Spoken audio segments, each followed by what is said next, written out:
Just a little bit about me. I grew up in a very close-knit Italian family with very strong ties to the Catholic Church. I was educated in Catholic school. I studied the sacraments. I was baptized, participated in the sacrament of reconciliation, received Holy Communion in the 2nd grade, and was confirmed in the Catholic faith in 7th grade, all completed according to schedule. I was a post-Vatican II child taught by pre-Vatican II priests and nuns. And so I memorized the doctrines and the creeds and went through the rote performances and practices, none of which was explained, but was strictly enforced. I was also a product of the 1960s. I came of age in a time of turmoil, questioning, rebellion, and experimenting. I'm a product of a broken family with alcoholism, divorce, and scandal running rampant through the generations of my ancestors. With nobody to help me to navigate the world with any kind of guide or moral compass, I took off at the age of 16 on my own to see and experience the world, or at least my immediate surroundings. I learned some things. I learned early in life that I'm a risk taker, that I know the difference between right and wrong. I didn't always practice the right way, and I didn't always stay away from the wrong way, but at least I knew the difference. I was beginning to learn who my neighbors were and what it meant to love them. I also learned what it was meant to be on the margins and how to recognize Christ in the community of outcasts. I found that I was an outcast. I didn't actually recognize these things as I was going through them. Later, I took the time to reflect on my life and have found people to help me look more closely at those experiences so that I could learn from them. I find them to be the building blocks on which I continue to use as a foundation for my life. That foundation rests on the back of the Holy Spirit, which doesn't always feel solid or precise or clear or neat and orderly. I have a lot of practice staying afloat in troubled water, where it's not always easy to see the difference between the expectations and temptations of the world and the hopes and the promises that our God has for us and the covenant to which we struggle to remain faithful. So I share just a small example of the troubled waters that gave me good practice, because everything that I have to offer this conference is based on my faith. I try hard to understand, to reflect, and to act through the lens of faith. I believe that there is, in fact, a universal divine presence, and that our main responsibility in this life is to love God, love each other, and live for the good of the whole, to which we are connected. So, one of the ways that I put this faith into practice was through the plowshare movement. The first plowshare action took place in 1980. It came at a time when U.S. citizens were told that the Vietnam War was over, that we were in peacetime, and that we should go on about our lives without fear. We should eat, we should drink, we should be merry, and we should not forget to thank the government for preserving capitalism and propping up the empire. But there was this little ragtag group of faithful followers who saw something very different and very horrible. They knew that behind closed doors, in very dark rooms, and with very dark hearts, the empire's minions were developing even more lethal and diabolical weaponry, which included expanding the nuclear arsenal and creating first strike scenarios. This little group of faithful followers stumbled upon Isaiah's vision as they were searching for guidance from the Spirit. They found Isaiah 2:4. They shall beat their swords into plowshares, their spears into pruning hooks. Nation shall not wage war against nation, nor study war anymore. Through the symbolic but real act of beating the swords of that time into a life-giving instrument, they began the process of disarmament, which our government was incapable of doing, even though we had the non-proliferation treaties and the laws that demanded that we do so. By all outward appearance, the plowshare action seemed like nothing more than a mischievous stunt, ineffective and naive, and maybe a bit silly. Production for the nose cones of the nuclear warheads that they hammered and poured blood on continued. Preparations for first strike nuclear war continued. Trillions of dollars continued to pour in for more nuclear weapons. What on earth did this action do to change the course of our country's nuclear policy? Some say it was the first direct blow to the nuclear beast. Some say it cast light in the dark corners where corruption and power hides. Some say it was an invitation to the Holy Spirit to do the long, hard work of disarming hearts and minds, which could lead to disarming the empire. Maybe, just maybe, the truth would set us free. Well, that first plowshare action led to another, and more than 100, there's a mistake here, not 200, more than 100 others. And now, 34 years later, we are blessed with the latest Transform Now plowshare action. On July 28, 2012, Sister Megan Rice, Michael Wally, and Greg Borchi Obed set out in the dark of the night into the Oak Ridge, Tennessee Y-12 National Security Facility.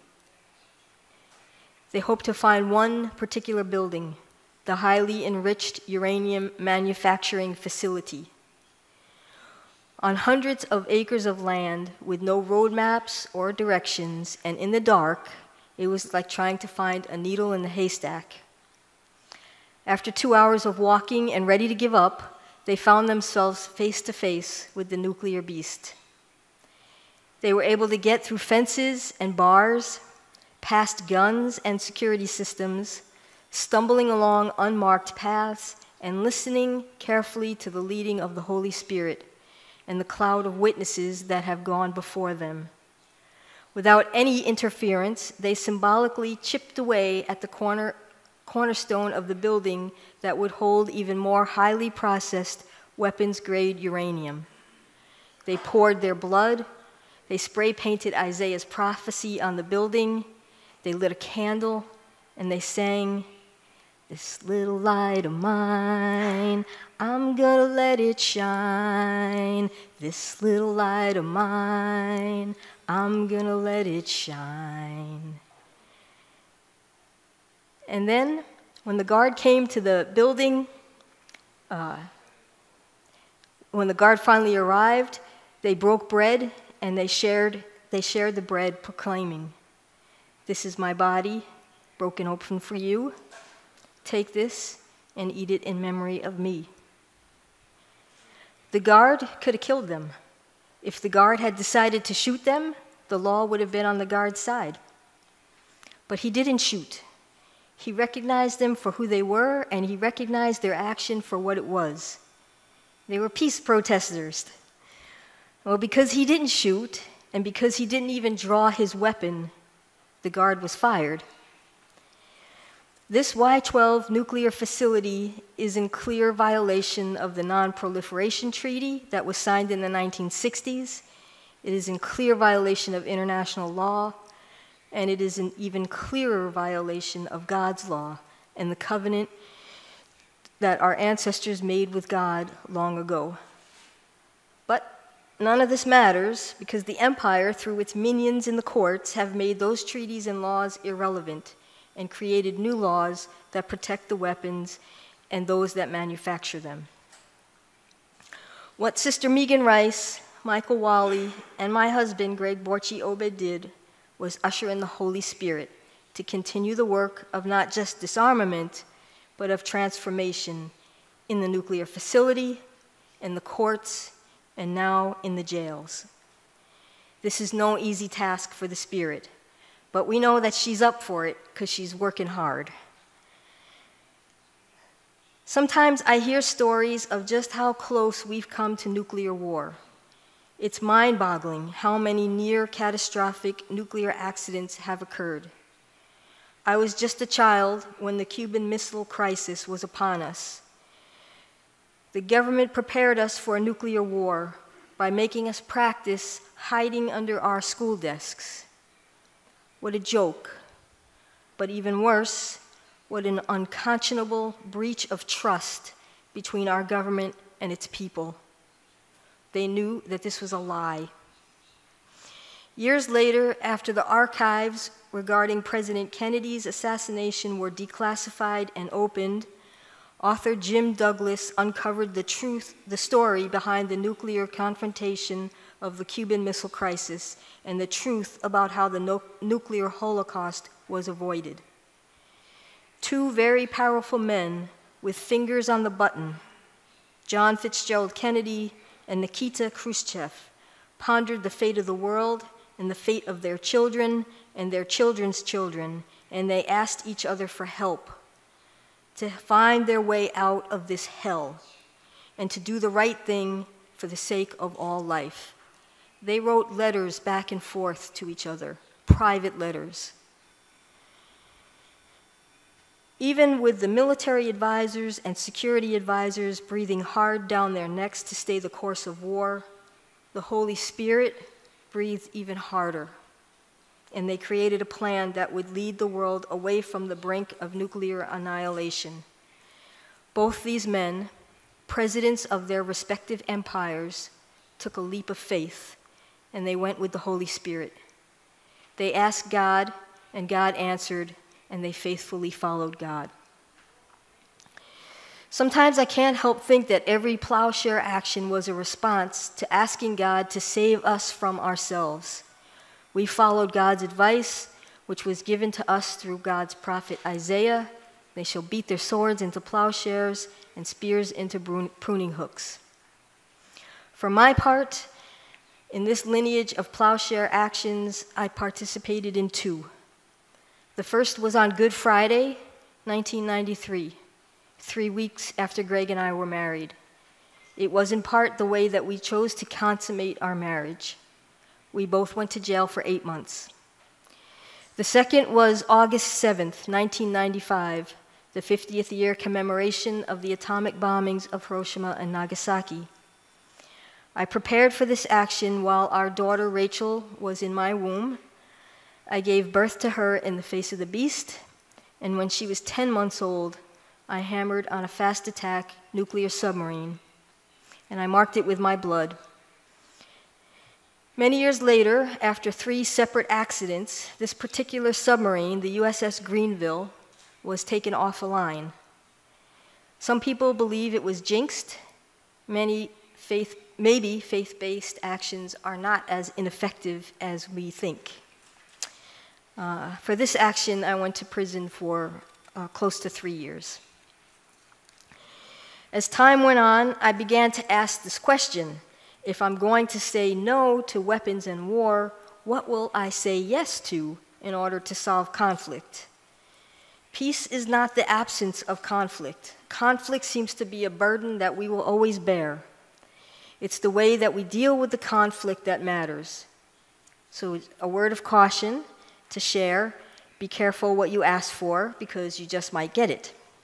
And so came Christian Peacemaker Teams, CPT, a faith-based violence reduction grassroots group operating in areas where there is lethal conflict. CPT goes to these areas only by invitation of the local people working with civil society organizations. We are not invited by the governments, by the UN, or any other government-based entities. They may welcome us, but they don't invite us to work for them or for their interests. What we found, and I think it's still difficult for CPTers to articulate, is that we were invited to work with local people in the midst of a lethal conflict, and these people were themselves looking to a universal divine presence, a universal God who would guide us in determining actions to minimize the violence. Together, through the different faith lenses, through all the different prophets, we might find a way out of this hell. CPT has teams in 4 different countries. After going through a month-long training and participating in a few delegations, I joined the Iraq team. I first came to the team in 2002, before the overthrow of the Ba'athist regime, before the shock and awe attack, before the liberation turned occupation, and before the establishment of the puppet government headed up by Nouri al-Maliki. We were by no means acting as human shields or heroes. We were there to bear witness and to tell the stories. This war and its preparations would be reported on by embedded journalists who would only be allowed to see what the conquerors wanted them to see. We weren't there to judge or condemn the soldiers, but to bear witness to the consequences of misguided policies, both political and military. We literally saw the shift in James Garner's policies of liberation to Paul Bremer's policies of occupation. We saw the damage that these policies did to the relationships to the people in Iraq. We saw the rounding up of all males from the ages of 11 to 70 who were suspected terrorists just because they lived in a Sunni area. We saw Iraqi lawyers struggle to find these males, only to learn that they had been thrown into the US and British-run prisons that later, where we learned they were tortured, humiliated, and sometimes disappeared. Our team was asked to put together a report based on 71 survivors in the infamous Abu Ghraib prison and Camp Bucca and other such hellholes. When the team released the report, every media chain, except the ones owned by the United States, ran the story for days. When I returned home with the report in hand, nobody knew what I was talking about. Our team saw the illegal collective punishment of an entire village, Abu Hishma. Close by was the establishment of one of the 14 enduring US bases. What was once a school for Iraqi children in the city of Balad later became Anaconda Base, complete with golf course, McDonald's, Burger King, Taco John's, and the morgue, where all dead soldiers came to be processed and sent home in a body bag. Many people who resisted this occupation and who resisted the establishment of a permanent US presence were punished severely, and many were disappeared.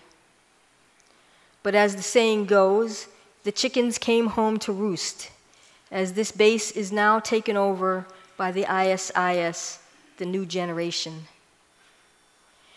Our team saw the razing of the city of Fallujah and the illegal use of the chemical weapon white phosphorus. We saw the establishment of low insurgency warfare policy entitled the Salvadoran Option, where techniques of counterinsurgency warfare, torture, creation of fear, chaos, and the pitting of one Iraqi faction over another were instituted. We saw military advisors in buildings where torture chambers were established. To the best of our ability, we tried to tell these stories, but we were up against an iron curtain, and it was not the Iron Curtain of the USSR. Our team got just a bit too close to the fire, and 4 of our team members were kidnapped and used as political pawns in an attempt to get some of the Iraqi prisoners released. They even negotiated our captive teammates for the release of Iraqi women prisoners. After 4 months, 3 were released through a deal made with the British military, and 1 was killed. His body was found in a black plastic garbage bag along the road to the airport just a couple of weeks before the other 3 were freed. The Iraqi people with whom we were working, the human rights workers, the nonviolent activists, the civil society organizers, told us that there was nothing left for us to do there, and our presence was now even exacerbating the violence against them. We were the only foreigners left in Baghdad. The other UN workers, the NGOs, left after the UN building in Baghdad was blown up, and then the International Red Cross building was destroyed. It was believed if you were a foreigner, you were either a contractor or a military person from the occupying nation, and if any Iraqi was seen with us, they were believed to be cooperating with the enemy. In our own ways, the CPT team continued to tell the stories, and eventually we broke through the Iron Curtain, and we were able to reveal the extent of the systematic torture and violations of human rights perpetrated against the Iraqi people by military leaders all the way up to the top. A few European countries even took out arrest warrants for Dick Cheney, George Bush Jr., and Donald Rumsfeld for their participation in war crimes. Our team then moved to the Kurdish north of Iraq, where we thought we might sit it out until things calmed down in Baghdad, and then we could return.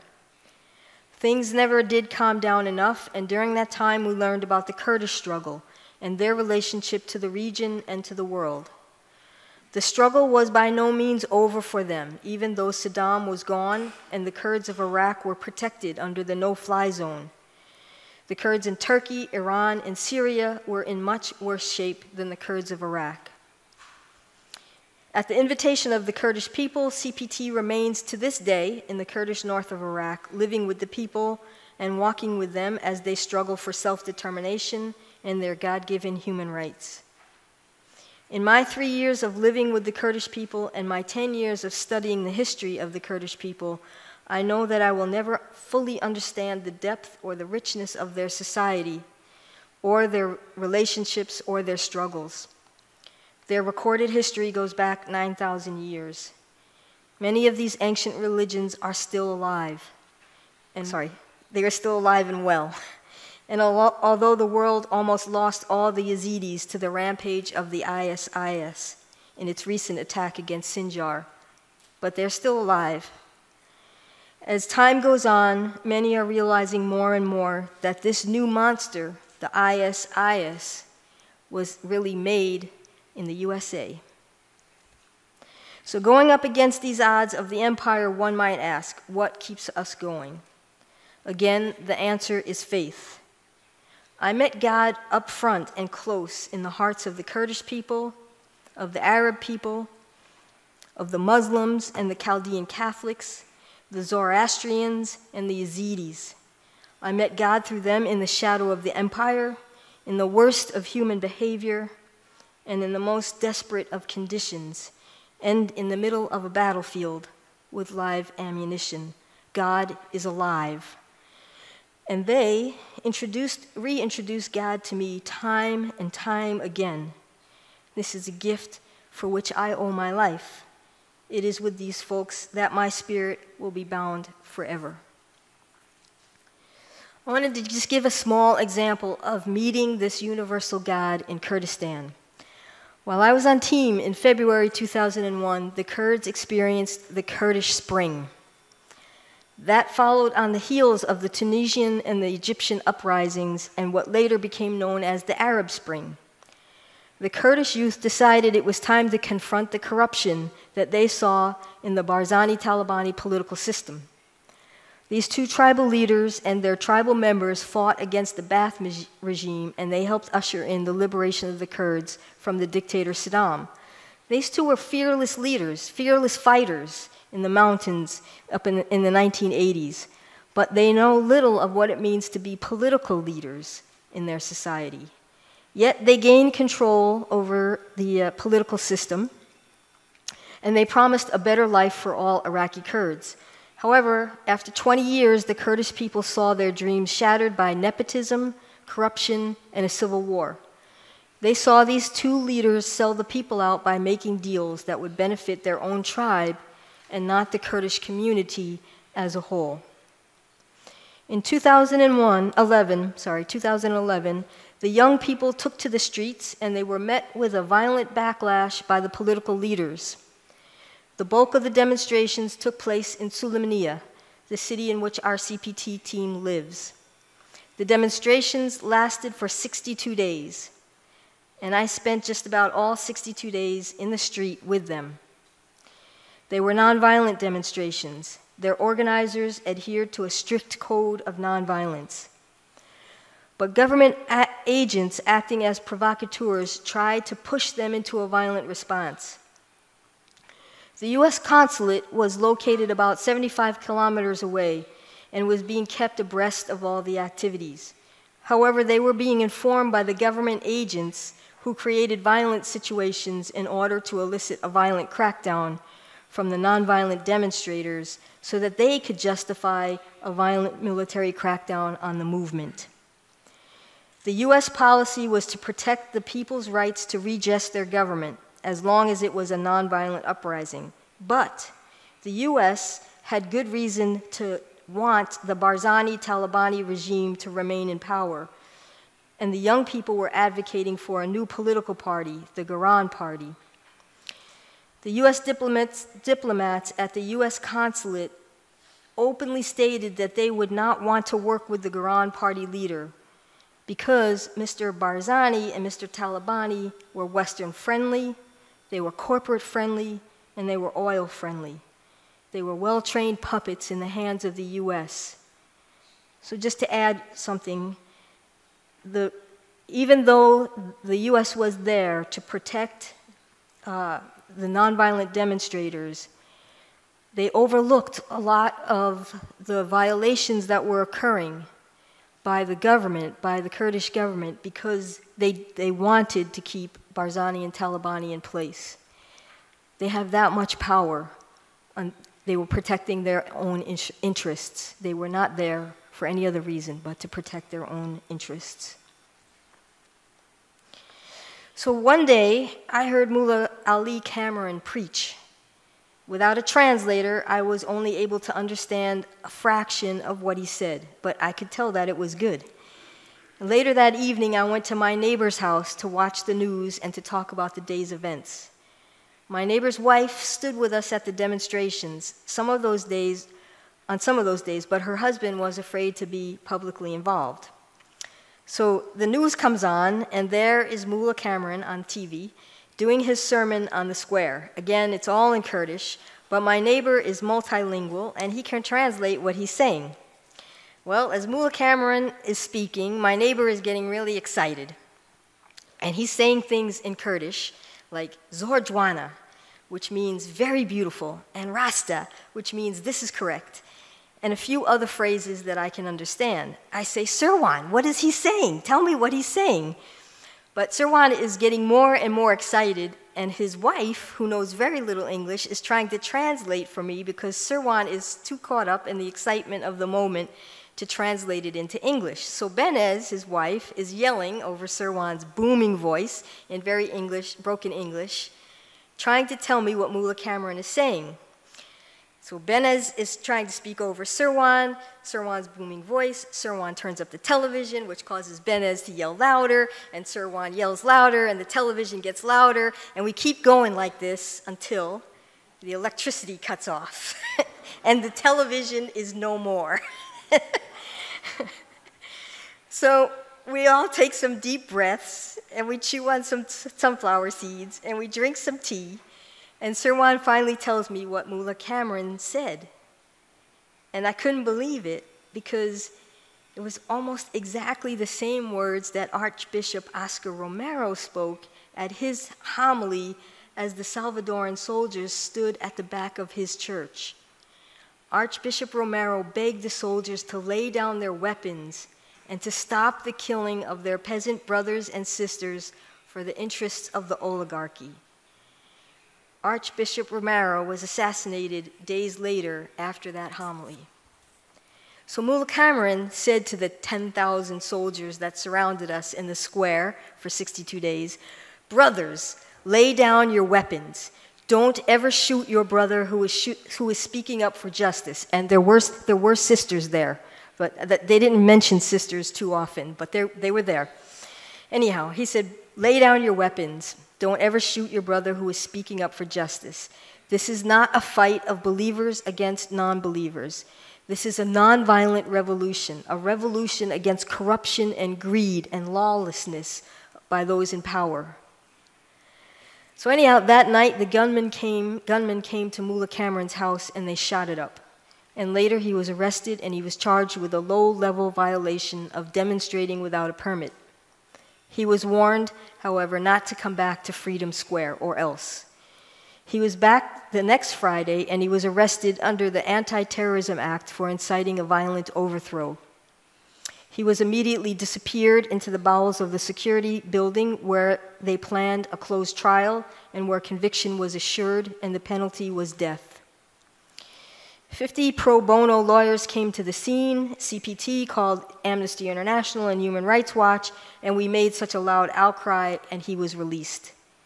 Meanwhile, back at the square, me and my teammate Peggy find ourselves surrounded by a group of very loud young men who want to take us somewhere. Again, we don't have a translator with us, and I'm thinking, well, this might not be too good. But with little choice, we move with the crowd of young men, and we find ourselves standing in front of a beaming smile of the face of our Mullah Cameron, who says in his very best English, "Thank you very much."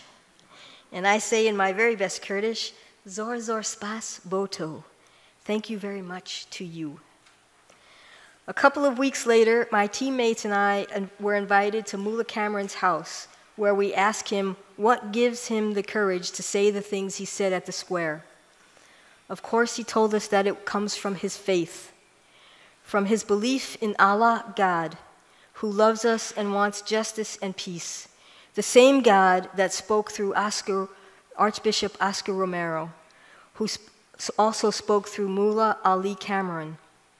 Later, he asked us with tears in his eyes, "Why does your government say they love democracy so much and expect us to live their democracy, yet they put dictators in our political system that will not let us live democratically?" I could only answer with my own tears. Barzani and Talabani are still in power to this day, although the Quran Party has been established and they continue to win many seats in parliament. The young people are still recovering from the oppressive military crackdown that they experienced after 62 days of nonviolent demonstration. But they opened up a cafe and a library, and they brought in books, many of which are filled with examples of faith-based nonviolent actions and activists that come from all of the great faith traditions. They continue to study and learn. They still have tough battles ahead of them, but they also have people like Mullah Cameron, who continues to keep the faith and be an example. My city of Duluth is a sister city with the city of Rania, Iraqi Kurdistan. Through ongoing delegations to and from our respective cities, we aim to strengthen the bonds of friendship through citizen-to-citizen diplomacy and through the sharing of ideas and culture. This came because two ordinary people took the time to listen to each other, to trust each other, and to believe in the possibility that love can overcome against all odds.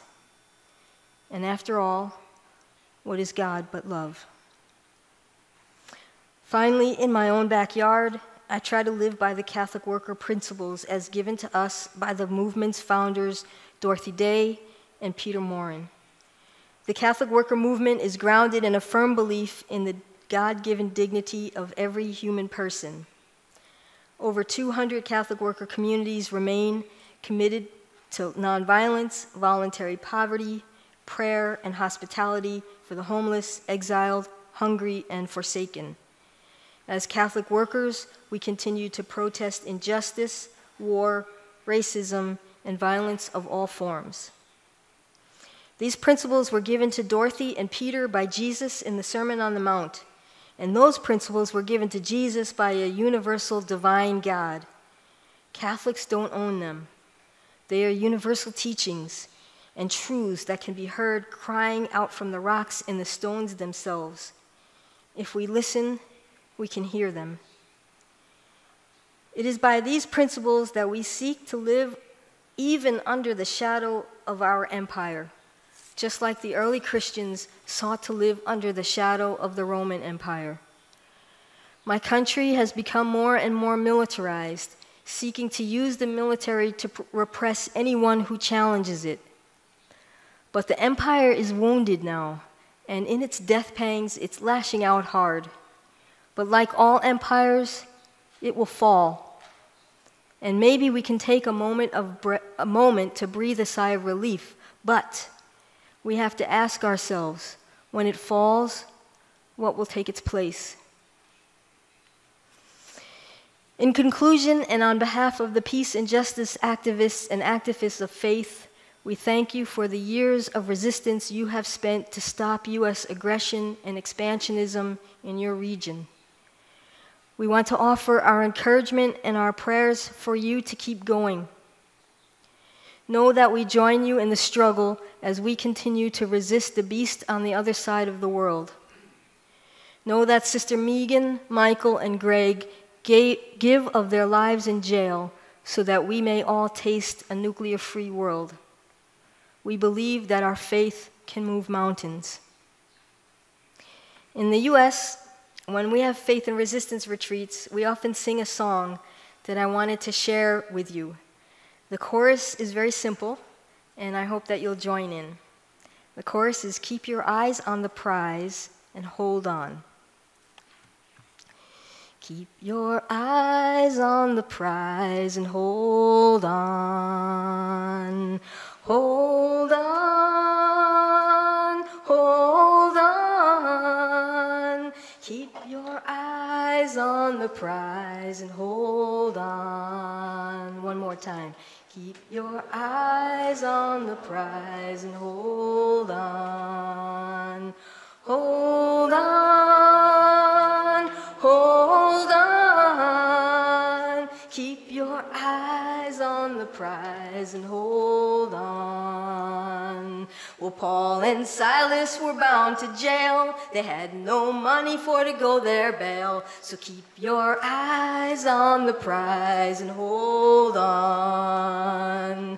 Hold on, hold on. Keep your eyes on the prize and hold on. Well, Paul and Silas began to shout. The jail doors opened and they walked out. So keep your eyes on the prize and hold on. Hold on, hold on. Keep your eyes on the prize and hold on.